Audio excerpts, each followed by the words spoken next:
लालबागचा राजा देश विदेशातील भाविकांच्या हृदयात मानाचं स्थान मिळवलेला गणपती. त्याचा विसर्जन सोहळा म्हणजे भक्तांच्या श्रद्धेचा शिखर क्षण. पण यंदा या विसर्जन सोहळ्याला अडचणींचं ग्रहण लागलंय. तब्बल 8 तास समुद्रातल्या पाण्यात लालबागचा राजा विसर्जनासाठी तिष्ठत उभा आहे. नेमकं हे विघ्न कसं आलं पाहूयात त्या संदर्भातला एक स्पेशल रिपोर्ट.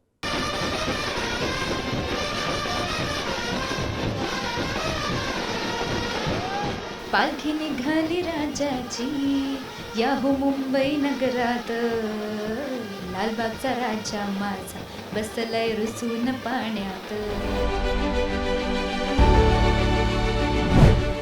नवसाला पावणारा गणपती अशी ख्याती, त्यामुळेच VVIP आणि सेलिब्रिटींचा अखंड राबता असलेला लालबागचा राजा लाखो भाविकांच्या गर्दीत शनिवारी सकाळी विसर्जनासाठी मार्गस्थ झाला. पुढच्या वर्षी लवकर या अशा जयघोषात रविवारी सकाळच्या सुमारास राजा विसर्जनासाठी गिरगाव चौपाटीवर दाखल झाला. पण भरतीची वेळ उलटली आणि विसर्जनाचा पुरता खोळंबा झाला. यंदाच्या वर्षी राजाच्या विसर्जनासाठी खास हायटेक तराफा गुजरातवरून तयार करून आणला होता. पण माशी शिंकली. लालबागचा राजा अरबी समुद्राच्या पाण्यात नटून थटून बसून होता, तेही तब्बल 7 तास. 90 वर्षाहून अधिक काळाची परंपरा अशी की लालबागच्या राजाचं विसर्जन कोळी आगरी समाजाच्या बोटीतून दरवर्षी होतं. यंदा मंडळाने प्रथमच गुजरातहून आणलेल्या आधुनिक तराफ्यावर मूर्ती बसवून विसर्जन करण्याचा निर्णय घेण्यात आला. पाण्याचे फवारे, 360 अंशात फिरणारा स्वयंचलित तराफा असा थाटमाट करण्यात आला होता. समुद्रातील भरतीची वेळ चुकली.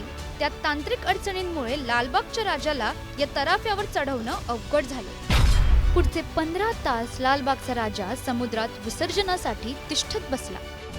शनिवारी सकाळी थाटामाटात लालबागचा राजा हा विसर्जनासाठी लालबागच्या सभामंडपातून मार्गस्थ झाला आणि तब्बल 24 तासांपेक्षा अधिक काळ ही लालबागच्या राजाची थाटामाटात मिरवणूक सुद्धा पार पडली. तर हे सगळे पदाधिकारी शनिवारपासून सकाळपासून जी मिरवणूक सुरुवात झाली तेव्हापासून हे सर्व पदाधिकारी या राजासोबत असलेले आपल्याला पाहायला मिळतात. आणि भरतीला सुरुवात झाली, वेळ चुकली आणि हे विसर्जन सोहळ्याला विलंब झाला. आणि सध्या आपण जर पाहिली ही सध्याची दृश्य आहेत. सध्या आपण जर पाहिलं तर हा तराफा जो अत्याधुनिक नवीन तराफा तयार करण्यात आला, त्या तराफ्यावर लालबागचा राजा हा विराजमान झालेला आपल्याला पाहायला मिळतोय. आणि अशातच कालपासून जर पाहिलं तर हे सगळे भाविक जे आहेत ते मोठ्या संख्येने इथे आपल्याला गिरगावच्या चौपाटीवर पाहायला मिळतात. सध्या हे आपण भाविकांची ही दृश्य पाहतोय. भाविक सुद्धा गेल्या काही तासांपासून इथे उपस्थित असलेले आपल्याला पाहायला मिळतात. हे विलंब झाला.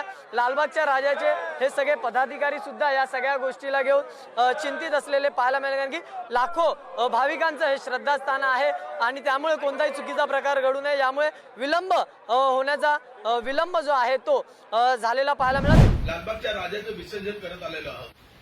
आज काही कारणामुळे विसर्जन लवकर झालेलं नाही आणि वाडकर बंधू जे आहेत ते वर्षानुवर्ष विसर्जन करत होते आणि आता ते करत नाही, कारण गुजरातचा तराफा आल्यामुळे लालबागच्या राजाने हा कॉन्टॅक्ट त्यांना दिलेला आहे. याच्या पुढे लालबागच्या राजांनी त्यांच्या मंडळाने विसर्जनाची काळजीपूर्वक घ्यायला हवी. लालबागच्या राजाचं विसर्जन खोळंबल्याने मंडळाच्या पदाधिकाऱ्यांना चांगलाच घाम फुटला, तर लाखो गणेश भक्तांच्या काळजाचा ठोका चुकला. आता ही जी भरती आहे, ही भरती मला वाटतं आम्ही कोळी बांधव आमच्या सोबत सगळे अनेक वर्ष, जवळजवळ 24 वर्ष या विसर्जन सोहळ्यामध्ये सहभागी होतात बद्वार पार्कमधले. मी त्यांच्याशी देखील आता संवाद साधला. त्यांचं म्हणणं आहे की 10:30 ते 11 वाजता रात्री या ठिकाणी हा तराफा फ्लोट होईल आणि त्यानंतर लालबागचा राजा या अरबी समुद्रात गिरगाव चौपाटीमध्ये विसर्जनाकरता मार्गक्रमण करेल.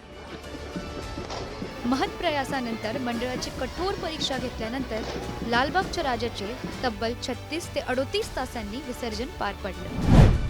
लालबागचा राजा मंडळ म्हणजे श्रीमंत भक्तांना मान देणारे आणि सामान्य भक्तांना लाथाबुक्क्यांचा अनुभव देणारे अशी टीका केली जाते. राजाच्या मंडपातला हा भेदभाव कधी थांबणार असा रोष अनेक भाविक व्यक्त करतात. आता लालबागच्या राजानेच अरेरावी करणाऱ्या मंडळाच्या पदाधिकाऱ्यांना आणि कार्यकर्त्यांना अद्दल घडवल्याची चर्चा सोशल मीडियात रंगली आहे.